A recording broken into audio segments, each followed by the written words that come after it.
She claims to be independent. That's not the case. The case is that she can't win a primary against me, and this is her only option. And more importantly, she really has just abandoned the values of Arizona. And her being independent has nothing to do with the values of Arizona. It just means that she has an easier time to run, and she could go and talk to her friends in Wall Street and the pharma companies. It is looking like very soon we're going to be in the middle of a showdown to determine the fate of that Senate seat in Arizona. You saw in that video back last month, Congressman Ruben Gallego attacking Kyrsten Sinema after she fled the Democratic Party so that she wouldn't have to run in a primary against him or whoever and probably go down in flames. And it is looking like we're about to have a campaign because according to sources inside of Ruben Gallego's office, he is planning to announce his challenge against Senator Sinema on this coming Monday. And according to this source, he's already got some people on board for the challenge, including members of John Fetterman's campaign, top strategist Rebecca Katz, Chuck Rocha, who's been on the network many, many times, architect of Bernie Sanders' effort to reach Latino voters back in the 2020 campaign. And so he's prepping for that. Meanwhile, she's busy too. She went to Davos and just cavorted around with some rich people. Wasn't it nice? She talked about the deeply broken two-party system here, which now she's not a part of. She's independent of it, so don't blame her for any of this stuff. She called Kevin McCarthy a dear friend as he was busy throwing multiple Democrats off of their committees and putting Marjorie Greene in charge of Homeland Security. So that was cool. She'd high-five Joe Manchin over their continued support for the filibuster. So a lot of fun stuff, but she's about to have a challenger. If she does run again, what do you make of that? Yeah, okay, so a couple things here. First, Gallego is set to win this thing entirely, and in almost any scenario, as we're gonna lay out it here in a second. Second of all, she's an independent. Now, of course, you need a Democratic candidate. Now, her strategy was, well, I'll bully the Democrats. I'll do a Trump-like threat. If you run a Democrat and I run as an independent, you'll have no chance of winning. Republicans will win, and maybe it's somebody like Carrie Lake, and she'll become a senator. I'm going to hold the entire party hostage, as again, as Trump did on the right. Okay. The problem for her is the latest polling. We're going to show you in a second that shows that strategy is not going to work. Okay. Then that leads you to another question, which is Gallego a good guy or a bad guy? Because and of course it's not that binary, right? But is he generally progressive or is he more on the corporate side? Well, Gallego historically has been more progressive. At the same time, Kyrsten Sinema came in as progressive, and it turns out she was a complete and utter liar. So with these politicians, I tread very lightly in terms of what they actually mean. But good news on that end. Those two names that John just read you are diehard progressive consultants, Rebecca Katz, Chuck Rocha. And they worked on Fetterman. Chuck Rocha worked famously on Bernie Sanders campaigns, and they are in fact progressive, okay? So that is a very good sign for who Gallego is. Now, before we go to Michael, let me just lay out the numbers for you guys. Part of the reason that Sinema stopped being a Democrat is because she saw the same polling that Gallego put out there and showed to everybody, which is that in a Democratic primary, Gallego would have beat her 74-16. Damn. No. Bye, Felicia. This is not West Virginia, and Sinema is now despised by Democrats in Arizona. And by the way, partly because mainly because of all the things that you've seen, she blocked the entire Democratic agenda, et cetera, but also because they know more personally what a liar she is. She came in as very progressive. That's the senator they voted for, and she lied about all of her positions. She's one of the most brazenly corrupt politicians we've ever had. But here, this is very important. Now let's go to graphic 2.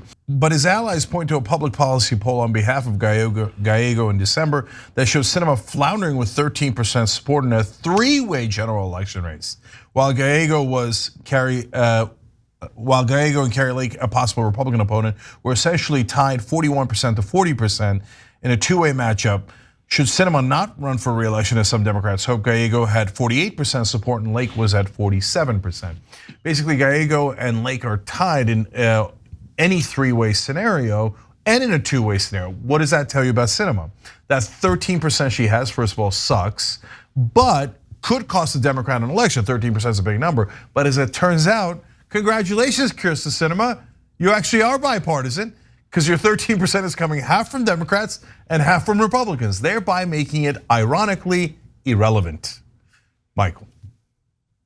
Yeah, coming too from Republicans who can't stand the Blake Masters, Kari Lake wing of the Arizona Democratic Party. A couple of things to also point out is that Greg Stanton and other people who might have run for this seat against Sinema have cleared the way for Gallego. So you sort of have this unanimity of choice in Arizona, which is really important.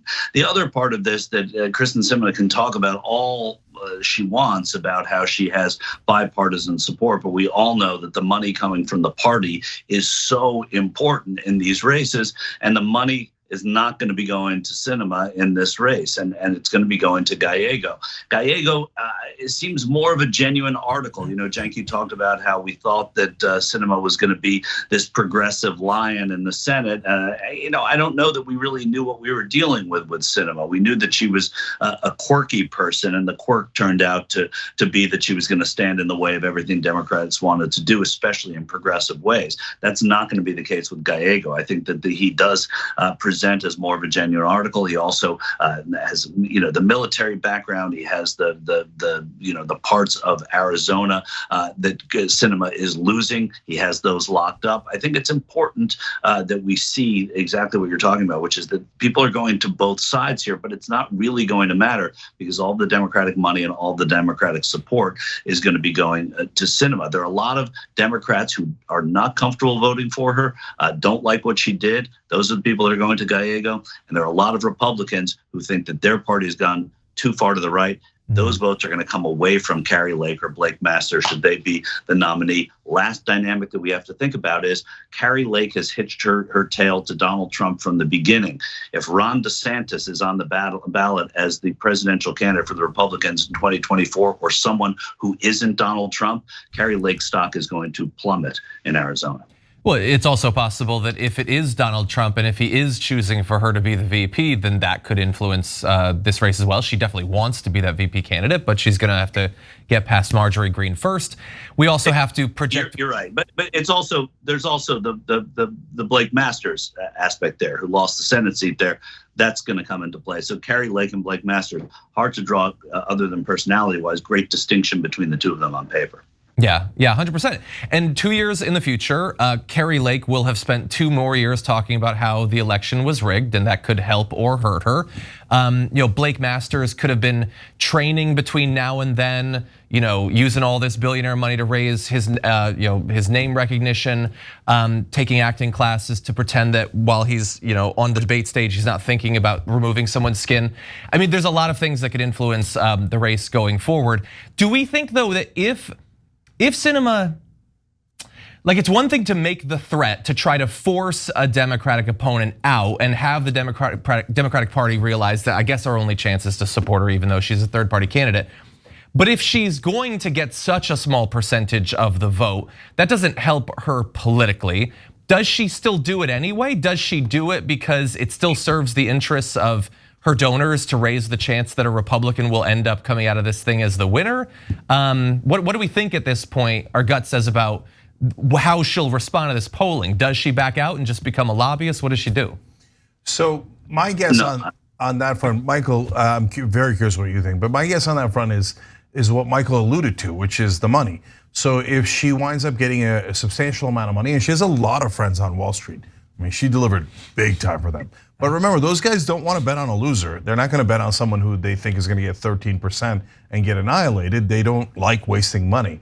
So, but if somehow she can move up those polls and get some sort of momentum and get money, then she'll stay in the race. But if she gets no money at all and she's sitting at 13%, yeah, she could take an early retirement package from one of those banks on Wall Street she delivered for, and retire as a millionaire doing nothing but sitting in an office somewhere. Pretending to, or actually somewhat peddling influence with her former corrupt colleagues. Yeah, I mean, I think you're spot on, Cenk. I also think that what's going to happen is as soon as she is unable to raise that money, Democrats do want to be careful with her too, because they don't want her going against Gallego and not being in the race. They don't want her, supporting the Republican not being in the race. They kind of want to play this out in as careful a way as they possibly can. And it is going to come down to money, though. If you can't raise the money, you can't win the seat. Yeah. And you can't even make the statement you want to make as a candidate if you can't raise the money. The Democratic money is not going to be going to her in droves. And even if there's Wall Street money that is given to her in the past, Wall Street money gives to lots of different candidates. They could be giving money to Kyrsten Sinema and giving money to Ruben Gallego. And by the way, the same pocket could be giving money to the Republican candidate too, as we know. Thanks for watching The Young Turks. Really appreciate it.